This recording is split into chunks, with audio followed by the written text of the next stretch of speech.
Hello guys, मेरा नाम है शिवम। मैं वापिस आ चुका अपनी मछलियों को दिखाने। जो जैसा कि आप देख सकते हो कि यहाँ पे ये ड्रम का सारे मछली मर चुके हैं।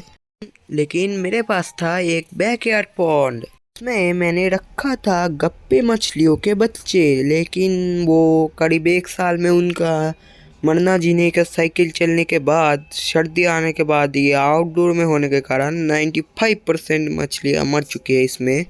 ये जो गप्पे भी छिपा है वो मौली के साथ, वो है फर्स्ट बैच के। और यहाँ पर अगर आप कोई गप्पी देख सकते हो, कैमरा में शायद नहीं आ रहा, वो है थर्ड बैच के बच्चे। और मैंने कुछ नए मछलियाँ लाए जिसमें है ये एक फीमेल गप्पी।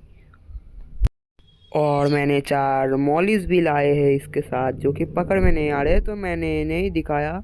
और एक दवा डाल दी ताकि ये लोग मरे ना। और सबसे मेन, सबसे अच्छा मेरा फेवरेट है ये डम्बोयर गप्पी, प्लेटिनम रेड टेल डम्बोयर गप्पी मेल है। और ये इनविजिबल झींगे जो कि दिखते ही नहीं, बस एक्चुअली इतना ही।